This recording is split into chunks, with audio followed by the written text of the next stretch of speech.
Well,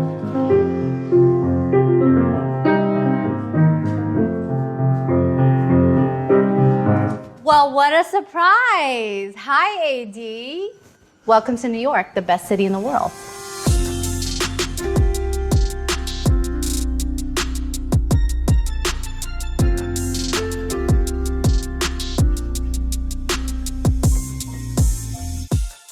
This loft used to be a mercantile factory. It's technically part of the SoHo cast iron district. So we have this is all brick, wood, and all these amazing columns that are throughout the house. I am sitting on my favorite couch of all time. It's very important to have as deep a couch as possible if you have the room. I have to tell you that these two plants, though, are very special to me. They are the first two plants I ever owned. They were like 12 years old. This is a Pierre Cardin coffee table, but it all collapsed, and I just don't really know how to get it fixed. So when in doubt, just stick a plant in something and it will just look good. And I got these little ornaments on Etsy, and then I stuck air plants in them. I think this is such a great trick to just make something feel organic and look pretty. The other thing that is so unique about this space and being in New York City is the amount of light. Basically, I have a wall of windows, which is incredible. When I get to look at the scaffolding, which is so New York. It's really just important to have as many lounging places as possible. So I really just call this my sanctuary. I'd like to talk to you about this very green, army green desk and chair. I found this at Paula Rubenstein. She's an amazing curator of things like this that are totally utilitarian. I feel like she told me it was like in a hangar, which is something having to do with planes or having to do with the army. I don't know. That's what I got. I always want to find something to repurpose. I want to find a company that is aware of their imprint on the planet. Buy something that you feel good about that's not making the world worse, but keeping this planet alive. Like these shelves, this was one piece of wood from some old building down here, and it was in the alley, and then we just cut it and turned it into shelves. I prefer to listen to music on vinyl. I think it sounds the best. I'm such a Luddite. If it's a record that I really love or I was really excited for the release, I always want to get it on vinyl. This is another piano, surprise. It's I call these granny pianos or the parlor pianos. It was in the basement of this piano shop in the 50s, and it was $1,200 or something. And it's one of my most favorite pianos. This is a tree. Having Sunday supper on a table like this is so amazing. It's just filled with memories. It's not precious. It's just something you use all the time. It's organic to your life. And then I found these chairs on Etsy. They were $500 for the entire set. This is sharp.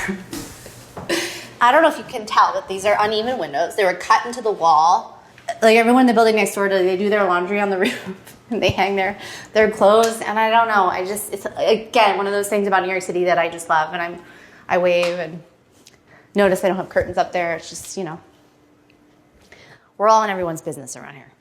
This book was written by Rashawn Blumberg and Michael Solomon, my managers, and they're so smart. And I'm so shocked to find this book here. The Game Changer. I'm actually in that book if you would like to check it out. This is a real ledger book from 1918. The paper's amazing. I love the fonts. So this summer I got a point and click, which I used to have and do all the time, but since I've had my iPhone camera, I don't do it. But I'm back, and so I'm back to film. And it's really so beautiful to take a few photos of the same thing, create a little series, put it on the wall, and that will be artwork. Oh, and these lights I found in Nashville at the Preservation Station. They're stage lights. I think they were on the side of a theater. Spaces for me, they must have juxtaposition. So it's very light and organic over here, and then we're coming into a corner that gets dark. And I think when you come off the elevator into the space, I didn't want a big bright white kitchen. I want something that's rich and dark and sort of melts away. It all flows. I love dark colors. I love metals and rich, dark paint, because I feel like if it's a room that gets light, it just adds depth. This is basically purchased from the Bowery. It's like restaurant kitchenware. It's like totally timeless. It does not get old. Oh, I have another little tidbit. So no matter where I am, whether it's in a rental, I can't do this at like hotels, of course, but like I always change the knobs on the cabinets. Anyone can do that. I did that when I was in my rental on Hell's Kitchen when I was like 19. So I finally was able to work with a designer, brilliant artist named Sarah Sherman Samuel, and she restored both of the bathrooms in this loft. And something that we really wanted to do was beautiful mosaic tile that you would find around the city at the turn of the century. So we did some incredible tile work, but it's all muted and like natural. I love, again, the way that she melds textures and materials. So we have this wood, this vanity that's floating. I love this thing. It's so satisfying to just do a little boop, boop, boop. I just love that. And then you have everything else is metal and cast iron, just the balance. Oh, but she found this, I don't know where she found it, some vintage shop. This is the most important thing. Okay, so let's say you're in a bath. You gotta dim it, light a candle, boom. Okay, it's all about the dimmer. This is a bedroom with a lot of light. I have one thing that I really wanna say about this room, but it may make me cry.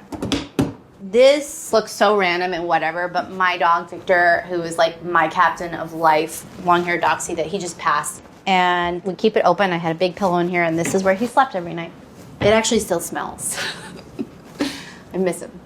One of my most favorite details about this space is the classic brick design over these windows and these gorgeous, really thick pieces of wood at the top and the bottom. So much about what makes this space feel majestic and calming at the same time is the height of the ceilings and these huge windows. I mean, the classic New York City, it's just an absolute dream. And there's these amazing beams. It actually runs throughout the space. It says Trenton, New Jersey on it. No. So this is the main bedroom. One of my most favorite things about this bedroom is that I painted the windows black. I didn't want to change the doors, and I literally painted the glass black. I love dark ceilings too because it has this illusion of just like heightening the ceiling. This was my daughter's diaper changing table. I bought it because it was the perfect size for diaper changing, and I just put a great pillow on it, and it was like still matched everything else in the room. Again, I don't feel like you have to buy a lot of new items. I love repurposing old things. There used to be windows here, obviously. They filled them in. It still has that beautiful design above the windows, which I'm going to show you in the main bathroom that goes with this room. It kind of mimicked that in the wall. I have no idea what that thing is. Zero idea. I don't really want to touch it. This I bought from my hometown in Milford, Pennsylvania, shout out, antique store, and I turned it into a closet. What I want in my bedroom is to just feel like I'm in a beautiful cave. I want a lot of dark, carved stuff, and then we have these beautiful windows with all the light pouring in on the darkness. So I think I found these at Paul Rubenstein's too. They're a bunch of stamps. You just need like a ink pad to make it work, but again, they're here because I love the texture. I just love all the bumps, and I love how the light hits. I could just stare at it. It's just very hypnotic. This is my dream bathroom. I can't believe this is a bathroom in New York City. This is another Sarah Sherman Samuel design, and again, we wanted to do the old school tile. I love the Harlequin. This was this really beautiful tile that really looked like brick. I really loved these gorgeous apparatus sconces. It looks like hippie jewelry. It's like, it's all about the dimmer, okay? The most important thing, I think, in every bathroom, no matter where you are, no matter what's in the bathroom, period. I think it always has to be a medicine cabinet, because when you have these beautiful bathrooms and then you're there one day and like it's just all filled with crap all on the tabletop. This is a beautiful handmade vanity that Sarah had made. I'm sorry, I don't want to get like gross or graphic here, but I really think that a bidet or something like that is extremely important in a bathroom. This is a luxury item. If you've ever been to Japan, this is the piece de resistance of this house. You may not include this in this piece, but this is a very important part of this bathroom. And then we got a really good soaking tub below this gorgeous Mike Wilcox poster that I put in a waterproof poster frame. In all the windows in this factory, they have this design above the window. So she echoed that with these white brick tiles to just make this look like another window, like a portal. So cool.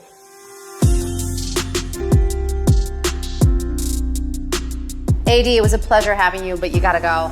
I'm single momming, I gotta pick up my daughter. Great to be with you. Peace.